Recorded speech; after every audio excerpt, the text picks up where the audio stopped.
Good morning, everyone. I'm Hamza, and I welcome you all on behalf of Team China B. So, on the team here, we have Elliot Chester as the power transition expert. We have Clyde Engel as the economic wonk. We have Sarah Vukolich, who will be talking about the military aspect. And we have Amanda Su, who will be talking about regional relations. So for the past 30 minutes, you've been listening to Team China A, who basically tell you to close your eyes and let China rise. In fact, they go farther than that. They tell you to help them secure this economic progress and the consequent rise in authority that comes with it. But they fail to realize that they will only make Beijing richer and stronger without deflecting its desire to seek regional hegemony. Now, as China B, we don't hope to provoke any conflicts or cause any wars. We just hope to be more realistic, to examine and analyze the on-ground realities more critically, and to think about the possibilities that might arise due to a rising China. We believe that the Communist Party of China, under its authoritarian leaders, intends to make China the strongest and the most influential nation in the neighborhood, a country capable of deterring attacks and threats, of resolving long-standing issues over territory, and of employing regional resources according to its own preferences. Now, President Hu Jintao need not stand behind a podium and list his motivations and aspirations to the world, but it makes a lot of sense to expect a rising China to seek this regional dominance. At the same time, we don't think that China will be an insurmountable threat to the US today, tomorrow, or in a year. But we do feel that China could become such a threat in the years to come. That we might face such a China, let's say, maybe in 3 decades. And we have to realize that peace is not inevitable. That we have to prepare for such possibilities today, and that we have to think about the capabilities that China may attain as it grows stronger. Now, with that broad vision in mind, we believe that if China is allowed to continue on this current trajectory without US intervention, or even worse, with US help, we may face a violent power transition that entails negative consequences for the US in particular and the global community at large. That the Chinese economic progress will mean unfavorable outcomes for the US economic influence and interests in the Western Pacific, and that we have to act to become more competitive and respond to this changing scenario. That the recent Chinese military outlook and their weaponry advancement will mean a declining US military effectiveness in the region while also endangering our allies. So we must prepare to meet such a threat. Conveniently, our policies and recommendations come at a time when we have strong alliances in the region. When our allies in the region are on the same page as we are, they see China through a very similar lens. And with this larger frame in mind, we will begin to make our case by discussing power transitions. And for that, let me call and give the stage to Elliot Chester.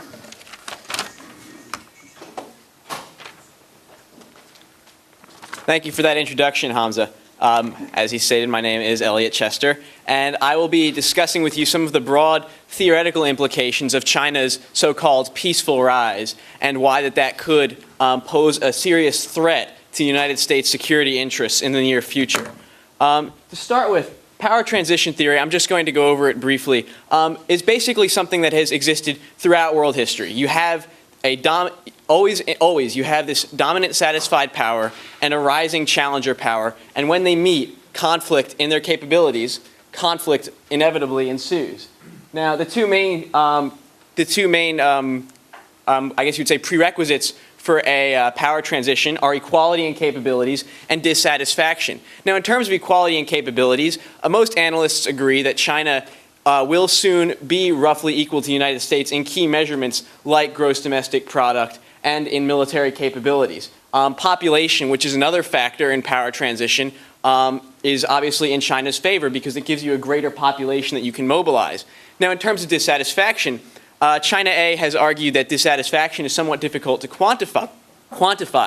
But really, if you look at the situation just in broad terms, dissatisfaction is something that is sort of inherent within the situation. China and the United States, to speak in the most reductive terms possible, are different. They hold different values. They have different ideologies. They have different means of government. They have different priorities in the world system and in their own region. By definition, China is a dissatisfied power. It has revisionist tendencies. And Sarah Vukolich later will show us some specifics of that in the South China Sea. Now, in terms of power transitions, there have been cases in the past where you've had rising powers like China who have gained greater capabilities over time. And it'll help us to sort of go over those past situations in evaluating how the United States should respond to today. So two early cases that sort of parallel one another, both in terms of their dates and in terms of the ultimate U.S. response, are Japan and Germany. Japan after the Meiji Restoration in 1868, and Germany after the rise of Bismarck in 1862. In both cases, you have states created out of areas where there was a lot of disunity and not a whole lot of structure beforehand, and suddenly they get this sudden economic prosperity. They begin to grow extremely rapidly, and they become very aggressive very quickly. And in both cases, particularly in the case of Japan, the United States sort of embraced Japan in the hope of restraining it, which is a policy roughly what China A is advocating.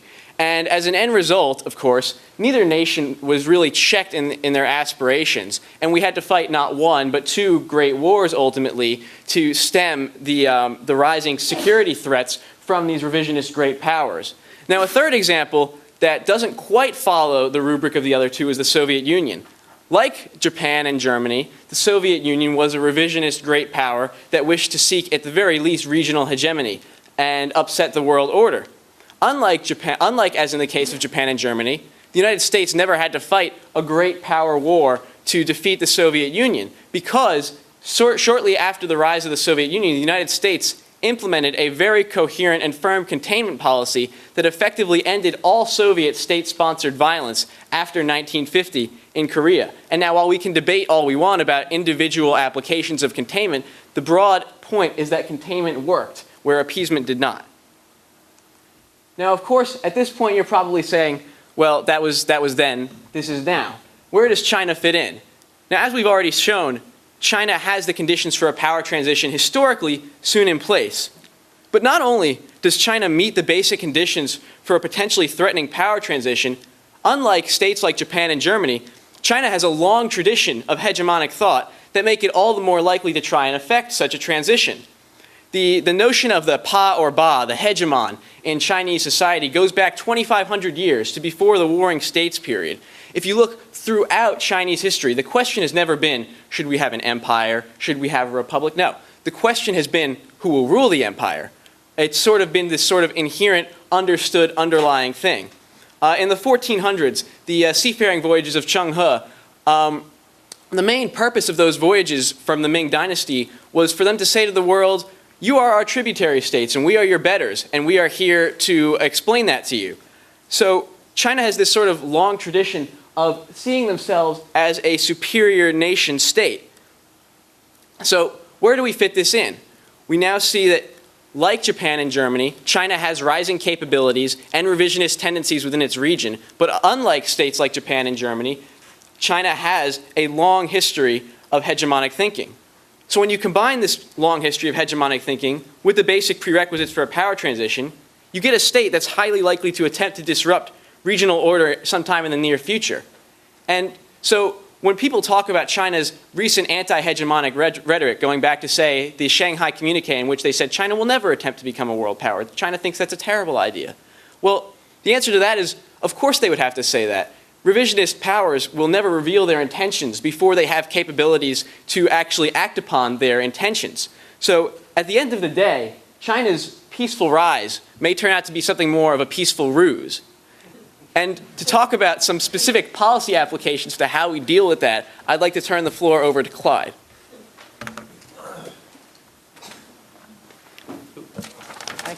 Thank you, Elliot.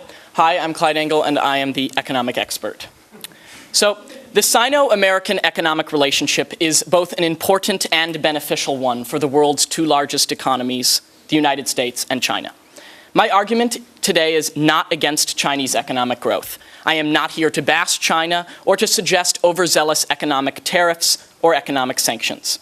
Instead, I am here to call for increased preparedness and action by the United States in order to ensure U.S. interests and our ability to compete in the future. Now, China A and Garrett have just eloquently focused our attention on the importance of the Sino-American interdependent economic relationship. We here in Team B wholeheartedly agree. The Sino-American economic relationship is great for the United States, and we should strive to maintain it. However, it is important to focus on the dark side of this so-called interdependence, America's vulnerability in Asia. Now, even though both countries, the United States and China, have benefited from their economic relationship, China's GDP is growing at a significantly faster rate than that of the United States. In the first quarter of 2012, China's GDP growth was 8.1%, whereas the United States' GDP growth was only 1.9%. China's economy is the fastest growing world economy. It has had annual increases in GDP of 10% over the past 30 years, and in the last 2 decades, China's GDP has increased by 20 times. Also, The Economist and the World Bank predict China's GDP will surpass that of the United States by the year 2025, if not sooner. Now, how does this affect U.S. interests? It affects it in 2 ways. China's economic rise will lead to 1, increased Chinese military strength and aspirations, and 2, expanded Chinese influence in Asia and beyond. So, China's economic strength can translate into military strength and regional influence. Historically, you can translate economic strength into military strength. In previous years and in the past few decades, as China's GDP has increased, its military budget has likewise increased.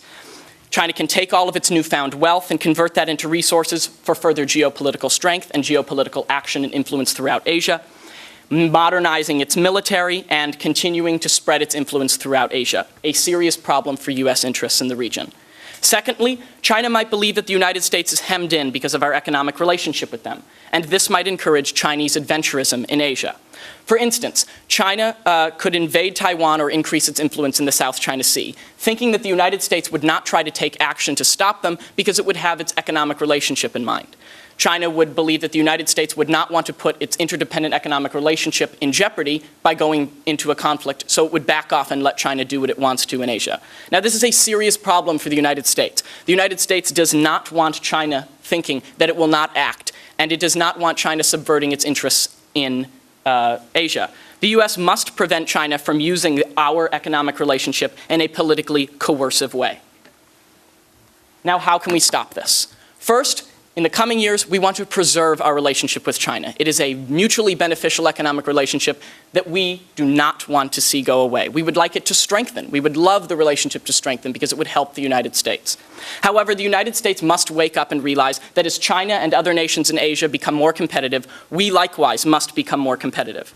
Now, how can we do this? First, the United States can become a more attractive location for companies, especially those involved in technology and science. It can do this with tax benefits and by pointing out that the United States has the knowledge base and infrastructure in place for such companies to succeed. Secondly, the United States can invest in science and technology education. The World Economic Forum ranks the United States 48th out of 133 developed and developing nations in terms of quality of math and science instruction, an abysmally low place for the world's leading economy to be in. Innovation comes from education, and education is one of the best ways the United States can invest in itself for the future. Thirdly, the United States can continue its dominance in world university education. The United States currently has 15 of the 20 best world universities, according to Times Higher Education, and as long as the United States has been a world power, it has had this advantage in university education, and we must maintain this. Finally, the United States must focus on its own domestic manufacturing industry and production to ensure that we have a strong economic base at home with which to then spread our influence abroad. Now finally, how do we decrease the Chinese belief that they have U.S. foreign policy in check with their economic relationship with us? First, we need to increase and strengthen our economic and political partnerships with other Asian nations. For instance, the Trans-Pacific Partnership, which excludes China in an effort to wean our Asian partners off of an economic dependence on China. This gives the United States increased diplomatic leverage in Asia by preventing the bandwagoning effect. If our Asian allies are not reliant on China for their economic strength, then they are less likely to follow along with China as it goes, or to bandwagon along with China as it goes across in its adventurous activities in Asia. And this gives the United States strength and influence in the region. Finally, the United States can diversify its trading partners. It can continue to find similar alternatives to China with low-cost labor, such as Vietnam, and it can continue to wean our trading partners in Asia, such as Japan, off of Chinese economic dependence, and thus give us more diplomatic fluidity. So while China may not continue to grow forever, and analysts and signs predict this, China's economy is slowing. Its growth prospects still look a lot better than everyone else's. For instance, as I said before, in the first quarter of this year, China saw 8.1% GDP growth, while the United States only saw 1.9% GDP growth. With China's economy still growing at a fast rate, the United States has every reason to worry about it becoming better equipped and catching up with us and challenging us geopolitically, militarily, and economically in the Asian region and beyond. And with that, I yield the floor to Sarah Vukolich and military perspectives. Thanks, Todd. I'm Sarah Vukolich, and I'm going to be analyzing the military threat posed by China and discussing actions that we need to be taking to meet this challenge. So, an increase in military prowess of China is the most obvious threat that comes along with their economic rise. Their military budget doubled from 1989 to 94. It doubled again in the next 5 years. It's doubled in roughly the last 5 years. Last year, Beijing announced an increase in military budget of 12.7% to $91.5 billion. Now, these numbers are good for analyzing trends, but they're also wildly inaccurate because of the lack of transparency in China regarding their military spending. So the Department of Defense estimated that last year the amount that they spent on military was closer to $160 billion.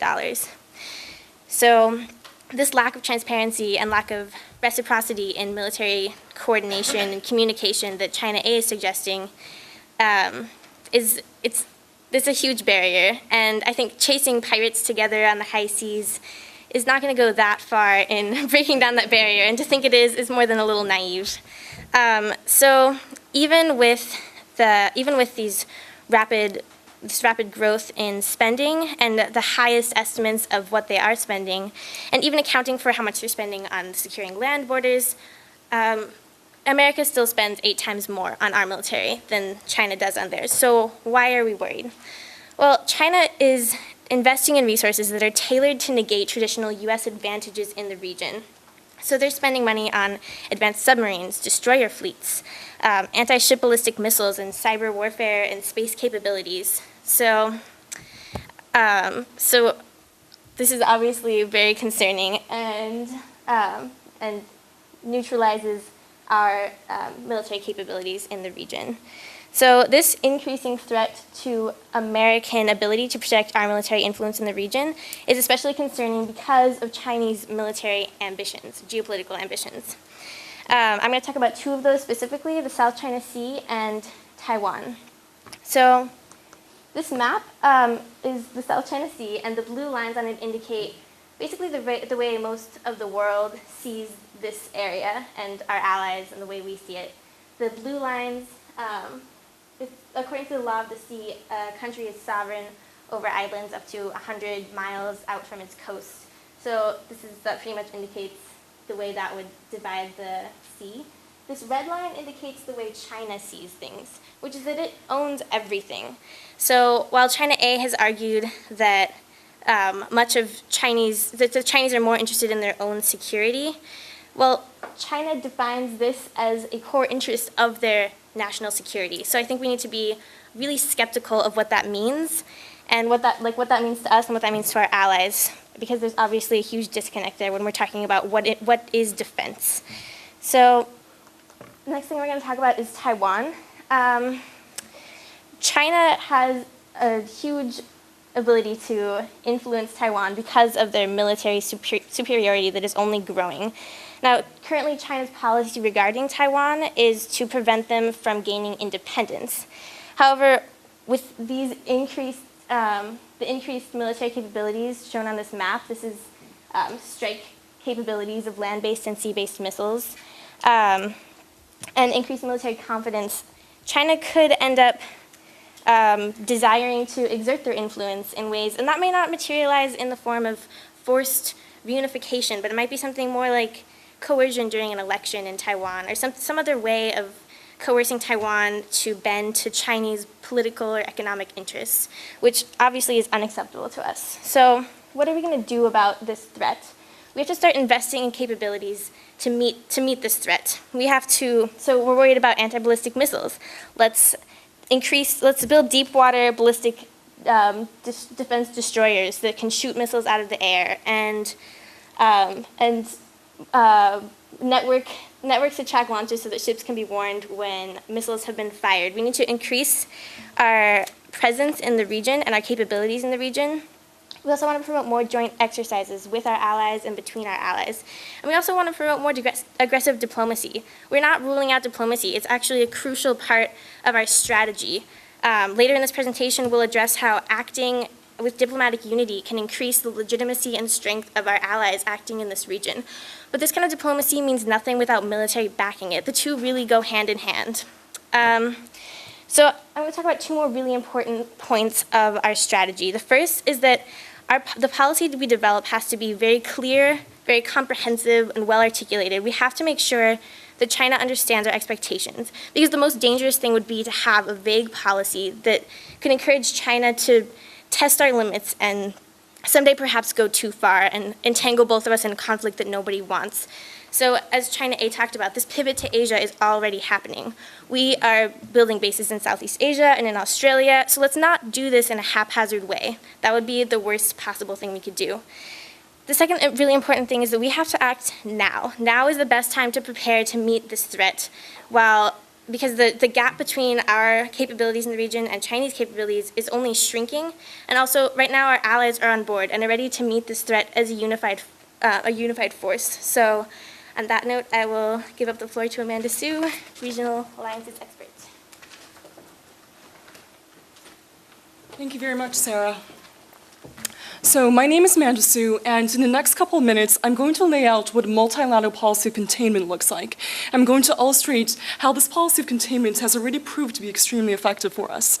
I'm going to be talking about how China's regional neighbors have been responding to China's growth, and how we can then dovetail our policies with those of our Asian allies in order to form a multilateral front that will be beneficial for all parties involved. So our regional allies are extremely significant for us right now, because we will definitely need to be working with them if we are going to be successfully launching any of the policies that we've been discussing so far.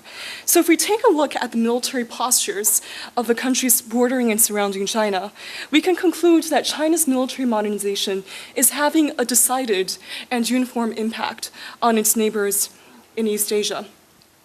So, all of the countries in the Association of Southeastern Asian Nations, or ASEAN, have been making major arms purchases over the last couple of years in the form of submarines and Navy vessels.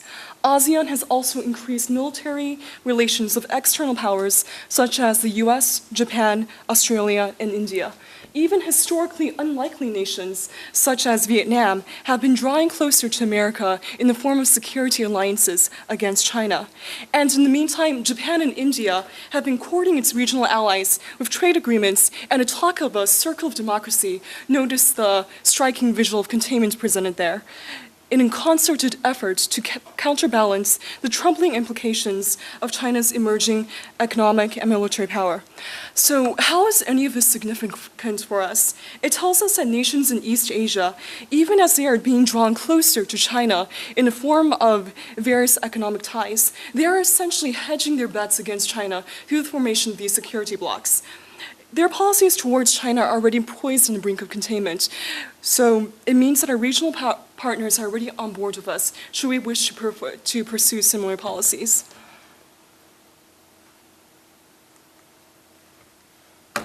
So in terms of policies, a few suggestions. We should work to sustain an active presence in the region by serving as a mediatory presence in multilateral security talks. We should strengthen regional alliances and partnerships in the process and assure them of a consistent fidelity of our security agreements, even given our respective close partnerships with China. We want to maintain and consolidate our military and diplomatic presence in East Asia and enforce consequences for unfair Chinese military, maritime, and economic policies. To this effect, we should continue our naval exercises with nations such as South Korea and Japan, as well as bolster the military capabilities of Taiwan. Ultimately, we will endeavor to create a united multilateral front against China in calling upon our allies, South Korea, Japan, India, among others, to contain China through a strategic deployment of navy and economic restrictions. So, all of this can ultimately sound like a lot of political waffle. How does this actually look in terms of practice? Well, from 2009 to 2011, China embarked on a series of highly aggressive and highly troubling maritime activities, we might say adventures, in the South China Sea. They sent their vessels within a few miles of foreign coast, deep into the jurisdictions of other nations. Cables were cut, vessels were seized, nationalist tempers were stoked. These islands are rich in mineral and petroleum deposits, but even more so than that, they're vantage points from which China can further penetrate and project her dominance into Southeastern Asia while trampling on the sovereignty of smaller states. So, our response to that undue aggression was to send Secretary of State Hillary Clinton on a tour of Southeast Asia several months in advance of an ASEAN Forum on Regional Security in 2010. National leaders actually expressed their appreciation that the US was taking on a mediatory presence in this conflict, as well as for the vessels that the US had dispatched to patrol these waters. On this tour, Clinton urged the respective leaders of each nation to rally together in the common interest of halting Chinese encroachment in these critical waters, so that when the time came for the ASEAN summit, its component nations were able to present a united front against this rampant Chinese aventurism.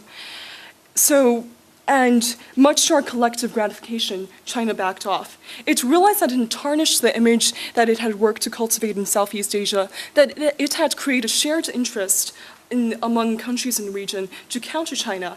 And on top of all of that, it had created strong incentives for states and regions to seek support for the United States. So starting in mid-2011, China has adopted a far more moderate approach since its flagrant provocations in recent years. The success of the ASEAN summits that Will so eloquently laid out for me before could not have occurred without active US influence. It is then indisputable that the involvement of the US in the calming of tensions over South China Sea was one of the most important factors in China's shift. We should then take our cues from this successful scenario by rallying our allies to a united front against Chinese aventurism, by being at the forefront of these measures to contain China's growth, which would then be favorable for everyone involved with a stake in the future of East Asia. And on that note, Hamza, with my conclusion.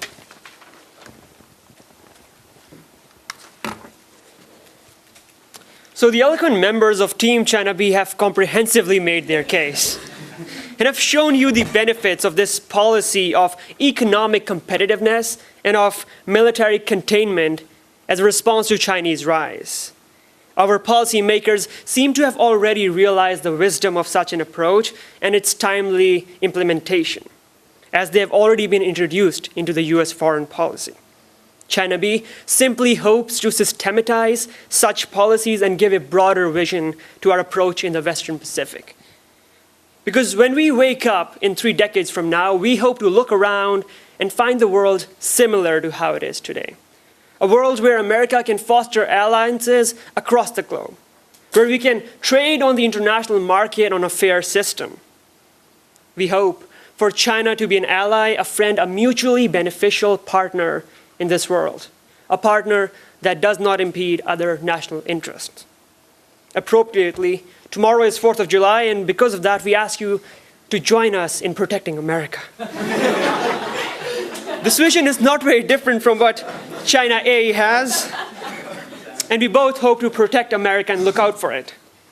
But we can proudly say that our policies will make sure that happens. Thank you.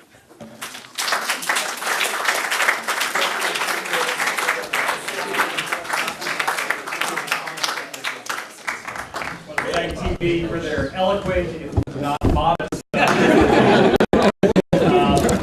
that, we'll open it up to the floor. Just as a warning, we want to end this around 12:25 or so Michael can go teach his first summer class, but we really want to end it, and we'll talk. Yeah, I mean, you guys definitely are eloquent, and I sort of felt like I was watching Stephen Colbert in the sense that you guys are fantastic speakers, but at the same time, I feel like what you're saying is like sort of preposterous in some way. So if China is going to overtake us, then why would we want to pick a fight with them? So just to give you an example, I have a younger cousin, and we sort of grew up together.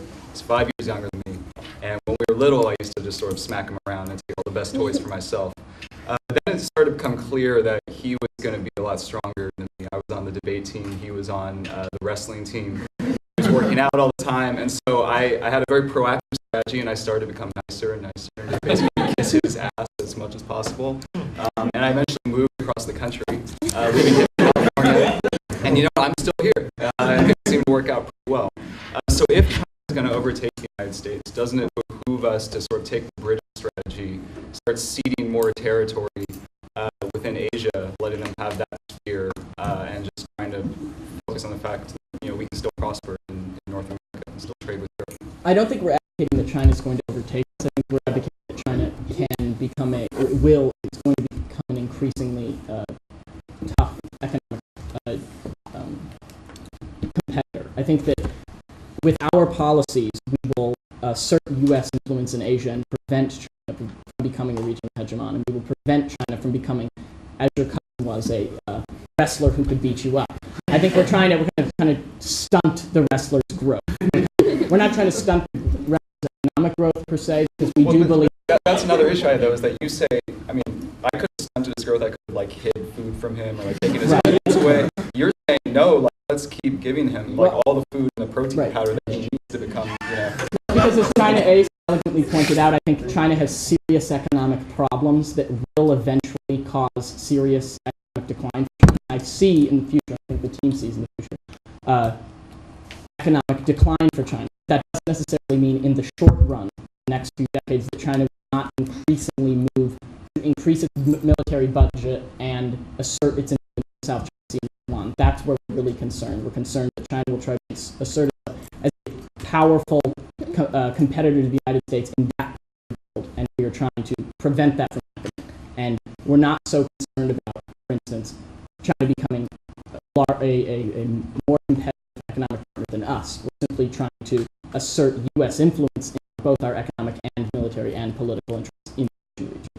Yeah, I'd like to reply to the comparison. I assume you were referring to the British-American power transition, sort of. I think that comparison is sort of a misleading one, because unlike China and the United States, Great Britain and the United States were very unique in their relationship to each other, in that one begat the other. And you have a lot of shared cultural values, a lot of shared governing values. In other words, each sort of knew what it was getting with the other. And that's not necessarily the case here with the U.S. and China, so I don't think the comparison is necessarily one for one. We're about to celebrate the 4th of July. I mean, we know what that was about. That was about fighting a war with the British, right? Which we did again in 1912. So, I mean, but on the whole, we hold the same, we share the same values. And I would add to that, so with all due respect, you had eventually had to move and get out of your cousin's way. America, on the other hand, has a lot of core interest in the region. It's got a lot of allies in the region, and it can't simply take its stuff somewhere else and move out of the region. So can't we delegate to them? I delegated to his older brother and to his younger sister to kind of contain him over there in California. Can we do the same thing? Can I answer Japan, Taiwan, Korea, you guys take care of this. So let's say you had smaller, weaker friends with you who were living with us. And now suddenly they have this wrestler coming in who can beat them up. And they don't want you to leave. And they want you to stay with them. And together you guys can take him down. But if you leave them alone, you never know what might happen. Also, to take this metaphor just a little bit too far, like a little more out of control, if those toys that you played with when you were kids were actually important, valuable, historic alliances with crucial countries to our interests, as well as rare minerals and natural gas and lasting influence in the region that was important to us strategically, and maybe you would have started lifting weights instead of joining the debate team.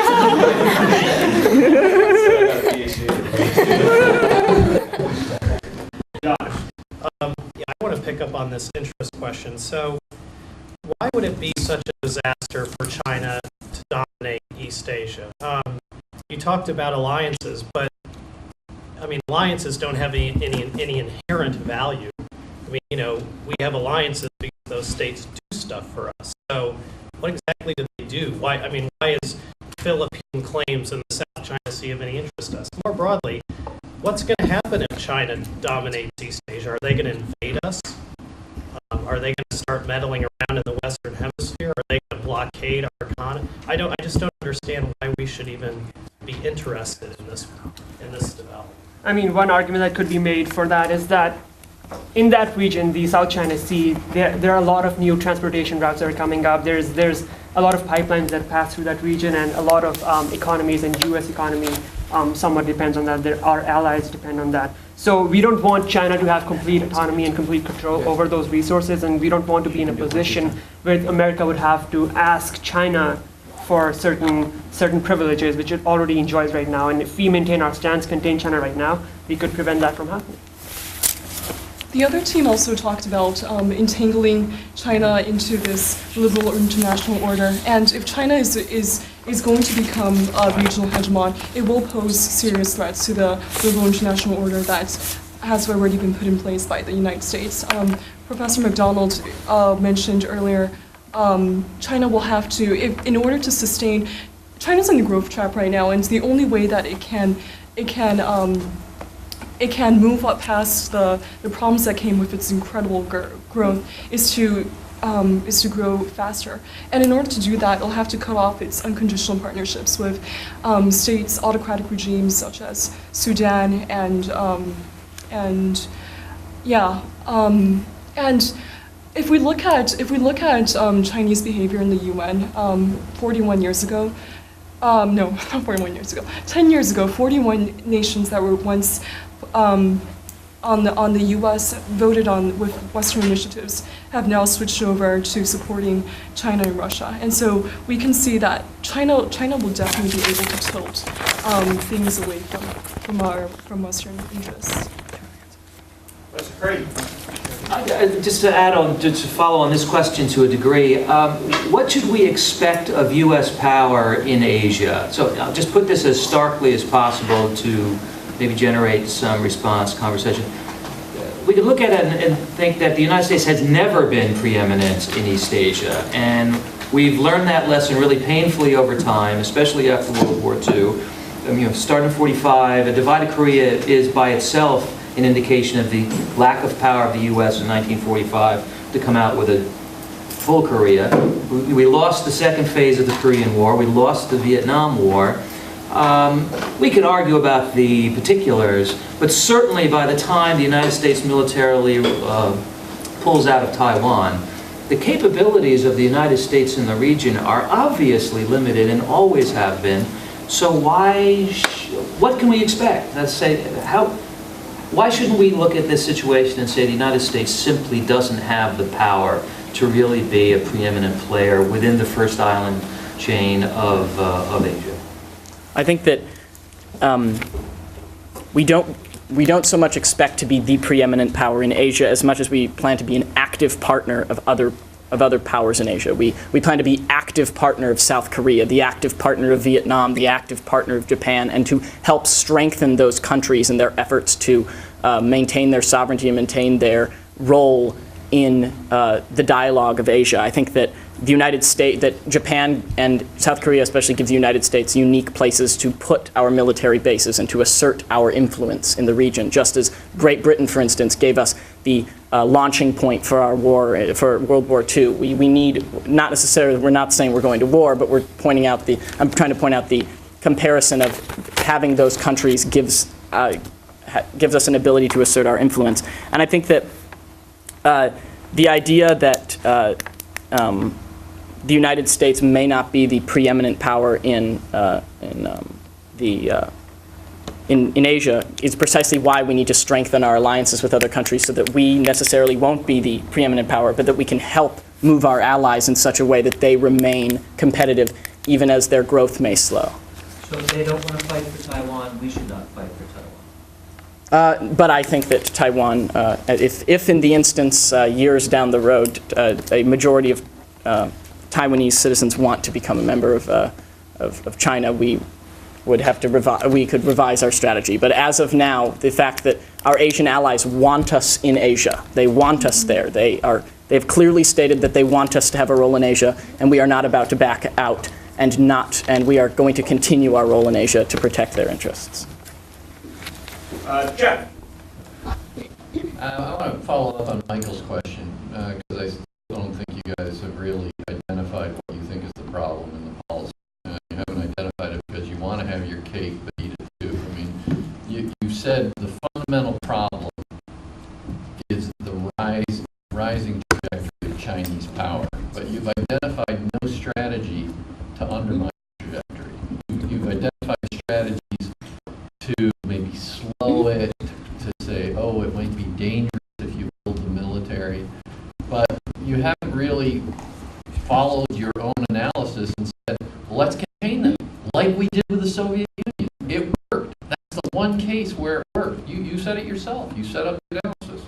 So why aren't you willing to cut economic ties with China and contain them, to go aggressively after China as a potential threat in the future and contain them? Why aren't you doing it? To start with the economic containment, I think that a full economic containment of the Chinese economy would be too costly for the United States.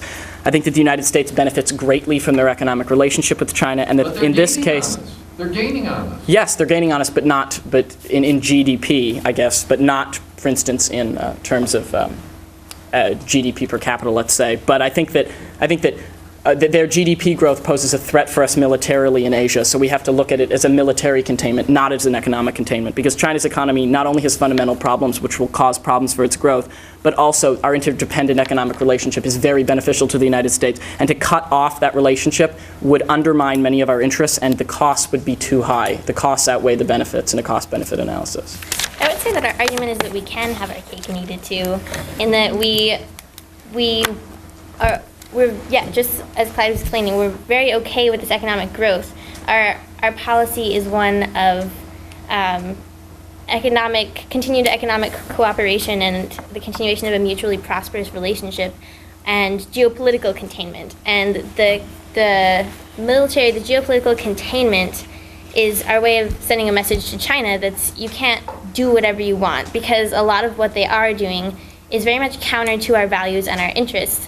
And basically, the underlying idea of our strategy is that if we are pursuing a policy of geostrategic containment with clarity and firmness, that China will eventually give up their ambitions, and the sooner they do that, the better for everyone, because they can focus on this prosperous economic relationship that we have. So. Okay. Would someone from Team A, I think Sam, maybe as team leader? Well, I have a lot of things I could say. One of them. Okay, I guess I'll talk to Elliot about power transition theory. Some of the other things that I was going to bring up have kind of already been touched upon. But you talk about how power transition theory has always dominated world history as a way of how great powers interact with one another. But I think a lot of political scientists would argue that there's never really been a situation where there's one global hegemon the way that the U.S. is clearly the dominant power over the rest of the world. And how do you think, doesn't that radically change power transition theory? Doesn't that change like the theory that great powers who share borders are going to fight, especially when the U.S. is so geographically isolated? If anything, I think it sort of it changes the application a little bit, because you just sort of need to apply it on a regional scale. And once you apply it on a regional scale, you see that equality and capabilities will actually come about a lot sooner, because yes, the United States is ahead of China right now, but the United States is spread, as you say, throughout the world. And China has sort of almost like this home field advantage, you might call it. So if anything, I think it's sort of an argument that power transition will, in effect, come about sooner. All right, on that note, before we go anywhere. Just want to thank so much Michael, John, and Jeff, and Sam Crane in the back for all their help and presentations. Really fabulous. And Jeff, do you have a word? Yeah, I just wanted to say I was incredibly impressed by what you all did here today. Really terrific job. The presentations were uniformly good, but what I was really impressed by was your calm under fire, because we were not posing easy questions. And you came back with reasonable, defensible answers, and that's not easy to do. So kudos to you all. You did a really fantastic job. Absolutely.